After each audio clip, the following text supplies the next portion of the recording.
أهم عنصر في الإعلان مش الصورة. الهوك في أول 3 ثواني في الإعلان.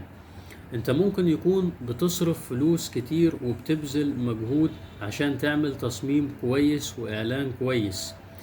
هل فكرت طيب في أول 3 ثواني في الفيديو بتاعك؟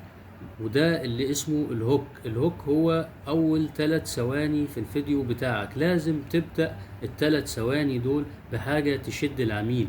يعني لازم تسأل سؤال غريب، لازم تقول معلومة صدمة، لازم تختار جملة تشد العميل. يعني مثلا ممكن تقول للعميل كتير من الناس اللي بتعمل اعلانات ممولة بتقع في الغلطة دي. فالعميل طبعا هيبقى مضطر ان هو يكمل معاك الفيديو عشان هيفكر ان هو ممكن يكون بيقع في الغلطة اللي انت هتعرضها عليه دلوقتي. فالهوك هو اهم حاجة في الاعلان. لو الهوك بتاعك فشل يبقى باقي الاعلان ملوش لازمة.